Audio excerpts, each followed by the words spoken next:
Okay, here is a free response question from 2009 that deals with a weak base. Let's have a look. You've got 14.85 grams of pure ethylamine. That is a weak base, and it's dissolved in enough water to make 500 mils of solution. What's the concentration?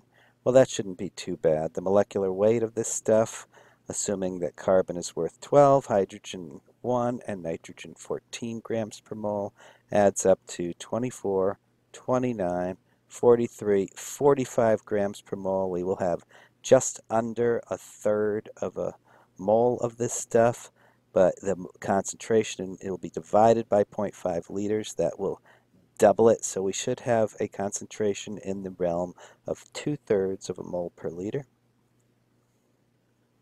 Here's how they do it. We have about a third of a mole. See how this is calculated where grams cancels. There it is. And since it's only in a half a liter, the moles per liter is double that, and it's 0.659 moles per liter. Note the three significant figures right there. The aqueous ethylamine reacts with water according to this reaction here. That's why it's a weak base. It's generating hydroxide in solution. It simply asks for the equilibrium constant expression. It'll be products over reactants. Omit the water because it's a liquid. Fine.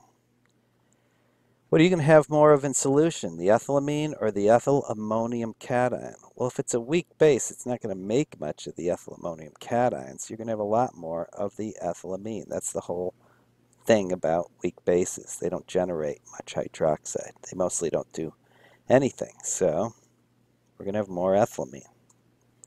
It's present in the solution at higher concentration at equilibrium. It's a weak base, thus it has a small Kb value. It will only dissociate a little bit.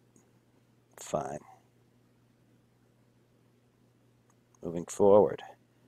A different solution is made by mixing 500 mils of ethylamine with 500 mils of hydrochloric acid, which is less concentrated.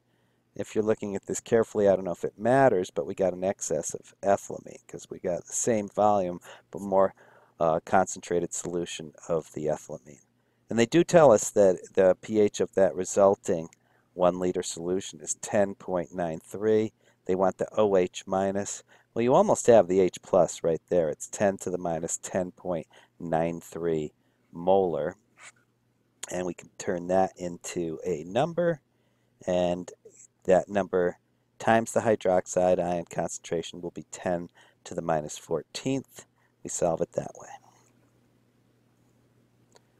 So we take I don't know why they have that there, because what we're really doing is 10 to the minus 10.93 is the hydrogen ion concentration. There it is. The rest, about 10 to the minus 3 plus a little bit, so it's actually closer to 10 to the minus 4, is the concentration of hydroxide. And is that what they want? Yes, that's it. So we just do it that way. And where are we? Moving on to the next one. Right, the net ionic equation that reacts with ethylamine when it's mixed with HCl solution, well, it's going to accept that proton. We should probably express it as H3O plus. That's the nice way of discussing acid and water. So I would write ethylamine plus H3O plus forms ethylammonium plus and water. If you just wrote ethylamine plus H plus makes ethylammonium cation, they might give you credit. In this particular example, this is the only one that they're showing, so don't know if they really would. Calculate the molar concentration that is formed in the reaction. Molar concentration. Well, let's see. All of that stuff came from the HCl. We had an excess of the base, so we're not going to calculate it based on that. The limiting reactant was the acid. So what we'll do is find out the moles of acid, and I think we can find it up here. 500 mils of 0.2 molar, so that's 0.5 liters times 0.2 moles per liter. That's 0.1 moles of HCl, so we're going to make 0.1 moles of the ethylammonium, and they probably want its concentration, which is a liter, so it's 0.1 molar.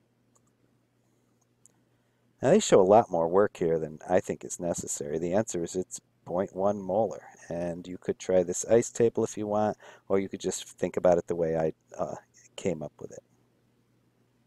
Okay, we have, I think this might be the last question. We'll have a look. The value of Kb for ethylamine.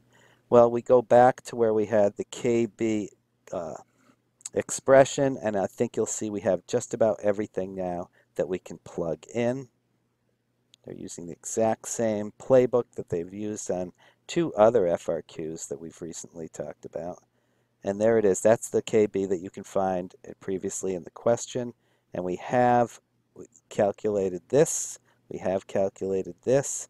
This you can just think about how many moles you have. And it is in 1 liter of solution since it's a mixture of the acid and the base. And so it's a 0.15 molar solution. Plug all those in, and that's your K sub B, which is a relatively low number, thank God. It needs to be for a weak base. And was that it? Maybe. Yes, that looks like it's going to be the last question.